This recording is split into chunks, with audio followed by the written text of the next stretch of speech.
Good morning, good morning, good morning, everybody. Good morning, good morning, good morning, everybody. What's going on, everybody? Good morning, good morning. It's good to see you guys back here again. We are back at it again. Morning inspiration and prayer. I'm so excited to be with you guys every single day. This has been one of the greatest experiences of my life. I can't even front. This has been one of the greatest experiences of my life. You know why? Because when you're obedient to God, when you're obedient to his purpose, you know that there's something on the other side of that obedience. I have to share that again. There's something on the other side of obedience that you can't even explain. I'm getting goosebumps because the Lord is going to open some doors, some radical doors. I'm thinking about some doors he's going to open for me, and I don't even know what they are, but I'm just getting excited about radical doors that he's going to open for me. And I'm excited about the doors that he's going to open for you. You guys are about to shift to a whole new level. Thank you all for rocking out with us, for sitting here with me, for listening to these words of inspiration every single day, for sharing this. I want you guys to stop right now, stop what you're doing, and share this post. Don't go another second without sharing this post. And it's important that we share it because we want other people to be transformed. And don't just share with just anybody. You have to have someone in particular in mind who is ready to go to the next level, who's ready to receive this word that is being spoken over their lives. Don't just say, "Oh, just watch this." No, have someone in particular that you want to share this with, because this word, that these words and these tools that we're sharing, is so specific and it's so necessary for people who really need it in this season. So I hope that you all are sharing this right now with at least two people who need to see it. I thank you guys for jumping on here. And anytime that we get on, I want you to just click that notification button. You can click the notification button for every single time that we go live so you don't miss anything. But we've been live here every single morning. I believe this is our third week. We are already in the third week of doing this, and it's my joy to bring this to you. Yesterday I talked about staying focused.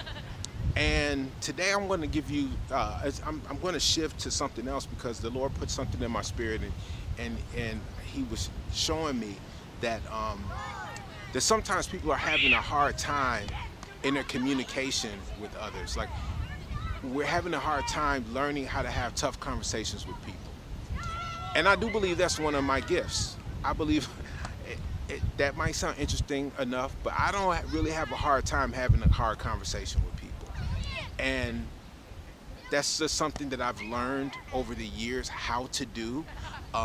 It's nothing that I really just said, I'm going to take notes on how to do it, but it's something I had to overcome the fear of doing it. And many of us are in situations where we need to have tough conversations with people at our job, with people in our family, some of our friends, people at church, just no matter what. We're going to have these times where you're going to have tough conversations with people because typically most people are reserved, and we care too much about other people's feelings and not hurting their feelings. So we usually keep inside the things that are really bothering us or ailing us. And let me tell you, I know I have a lot of leaders who are watching this.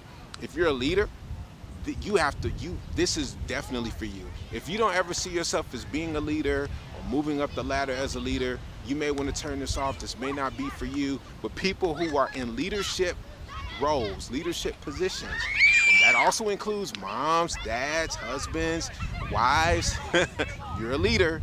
You're going to have to learn how to have tough conversations. So today, I'm going to give you 5 keys for having hard conversations. I'm gonna give them to you. And you know, Jesus never shied away from hard conversations. Like, he never was like, I don't want to hurt their feelings, so I'm not gonna tell them about themselves. No. Jesus was never shying away from saying the hard thing. He was never gonna shy away from having the hard conversation. So here's the first key to having a hard conversation. You gotta lead with empathy. You have to lead with empathy. You have to lead from a place of, yes, which most people actually do, but most people kind of lead more with sympathy than empathy. So you're leading with sympathy when you're thinking about somebody's feel, how you're going to make them feel.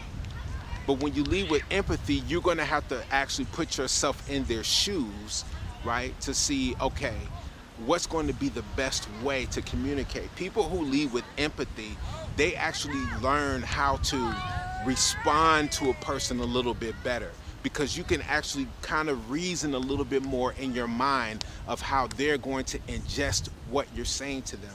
And now you can start to take into account, okay, maybe I don't want to say it in this way, because if I were them, they're probably going to perceive it coming off as this. So always lead with empathy when you're having a tough conversation. Always lead from a place of, let me stand in their shoes a little bit before I actually go open my mouth to have a conversation with them. So lead with empathy. When you lead with empathy, you cannot really go wrong, right? You can't really go wrong. All right, so number 2, never have this conversation in a highly emotional state. I'm gonna say that again. Never have this conversation. When you're having a hard conversation, don't have it in a highly emotional state. So let's have a scenario here. You've got somebody who owes you money, right? They owe you money, a lot of money, or whatever a lot of money is to you. They owe you money, and you see them on social media. They just bought a new car, or they just bought some Jordans, or they just did something, and they owe you a significant amount of money. The time when you have that tough conversation probably is not in their comment section, even though I've probably been a little petty with people, but people typically don't owe me money because I don't really lend out money. But the time wouldn't be to get on their comments and say, run me my $1,000 back. Why? Because you are too highly emotional. You're in a highly emotional state. And typically when you're highly emotional, high emotions lead to being highly irrational. Typically when you're highly emotional, it's going to lead you to being extremely irrational, and lots of times you're never going to be heard, and you're not going to hear the other person. So you have to wait until the emotion is calmed down. Because if you're highly emotional, you can't lead with empathy, right? Remember, the first step is leading with empathy. When you lead with empathy, you're leading from that place of saying, let me put myself in their shoes. Okay, they bought this new car. Okay, they probably weren't thinking about the fact that they owed me money when they bought this car. They could not have been, right? When you go through that logic.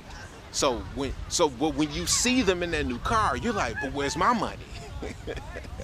Right? So you have to pull yourself down from your highly emotional state and get back to that number 1, lead with empathy. Because if you're leading from the highly emotional state, it's going to lead to you being irrational more than likely. Number 3, I like this one. I love to do this one. This is going to help somebody. This is going to help you, because I'm pretty sure that a lot of you all are not doing this. Ask leading questions. Ask leading questions. What's a leading question?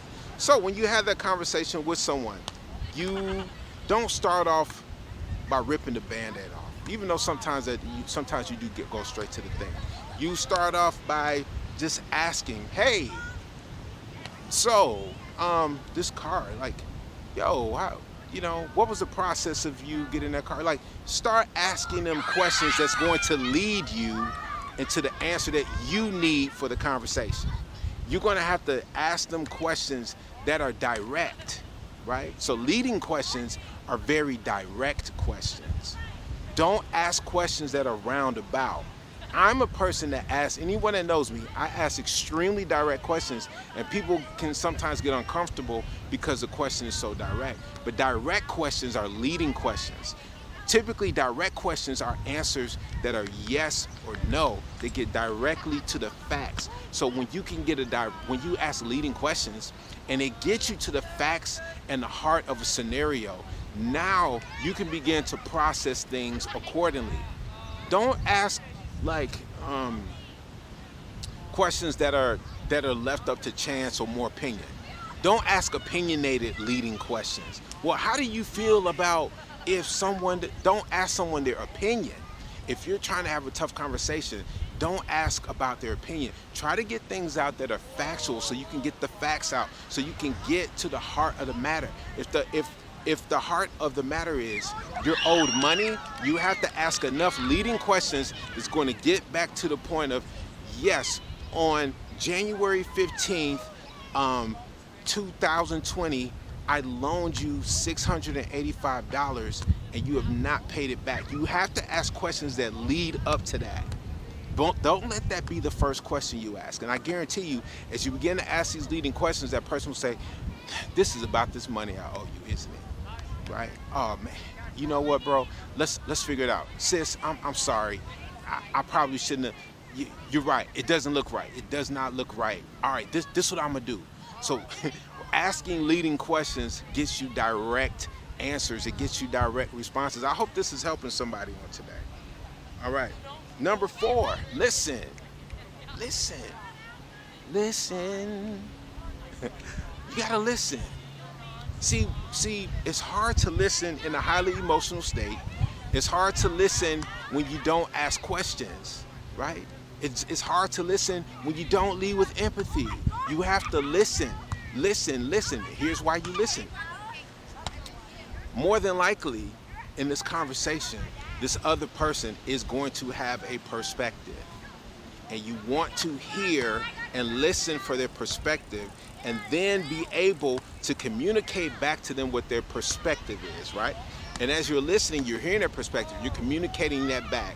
So you can become clear in saying, this is what you're saying. I hear clearly what you're saying. I'm listening clearly to what you're saying. I hear it clearly, but now you want to throw it back to them with another clear question. Do you hear what I am saying? Do you understand me clear? So you don't talk back and forth over the person. One of the worst things that happens as we communicate with people is that the communication lines get crossed because we're not listening, right? We're not listening. It ends up being a debate where two people who want to be right, they don't want to hear the other person. A frustrating thing with me when I'm in conversations with people, and not necessarily having tough conversations, but if I'm having something that's a spirited conversation or a spirited debate, is that people are quick to be dismissive, right? But listeners don't allow people to be dismissive. A good listener would not allow for someone to be dismissive, because you're going to hear their point, you're going to spit it back to them, and then ask more leading questions so they can now say, well, I understand what you're saying. We may agree to disagree, but I hear you. I understand what you're saying. And as you become a better listener, it's going to force that other person to be a better listener. All right, number 5, you got to let clarity be the goal. You gotta let clarity be the goal. Not getting like what you want, not getting your everything that's on your mind, but clarity has to be the goal. What's clarity? Clarity is we come on one accord and everyone is heard and we come to a conclusion. So clarity is having the actual conclusion that is needed to resolve to move to the next level. We have to go into these hard conversations with clarity. Like, I want clarity in the end. I want to know where you stand. Like, even having hard conversations in relationships, you know, I'm grateful for the marriage that my wife and I have, and we have a very clear communication style with each other. But I understand that some marriages don't have that, and some marriages end and some marriages fail because there's no clarity in what's being said. There's no clear goal of being clear. One person wants to be right and the other person is wrong, but we have to come to a conclusion that we're clear about what we're trying to see. We have to come to the conclusion that, yes, I heard you, and yes, I know what I said hurt you, or you know, hey, when you said this to me, it bothered me, or hey, when you did this one thing, it kind of rubbed me the wrong way, and I need to know what you meant by that. I need to know, and I need you to know how I felt when you said that. So I want us to really lock in on these things, because you know, having a clear communication style and being able to have hard conversations is going to take you to massive places. Don't underestimate these tools that I gave you. Don't underestimate these keys that I gave you. This is going to help you catapult your way up through the ranks in your company, in your school. It's going to help you in your marriage. It's going to help you be a better parent. It's going to help you be a better friend. All these tools are going to help you. Let's recap them. 5 keys for having hard conversations. Number 1, always lead with empathy. Number 2, never have the conversation in a highly emotional state. Number 3, ask leading questions. Number 4, listen. And number 5, let clarity be the goal. Let me pray for you right now. God, I thank you right now.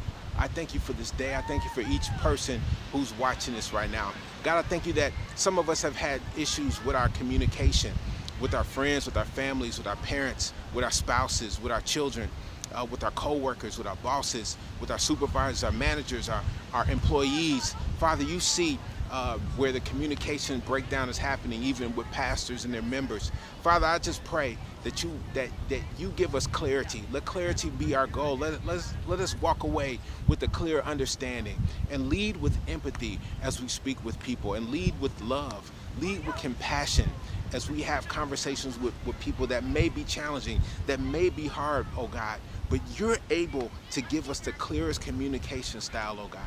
And you're going to take our communication style and allow for it to multiply, and let our communication style allow us to be better disciples and lead us to better ways of how to disciple your people, how to disciple your children. In your name we pray.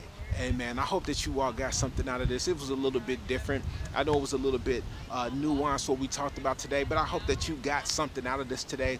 And remember, tag at least 2 people who need to see this. I'm excited to be in front of you guys every single day.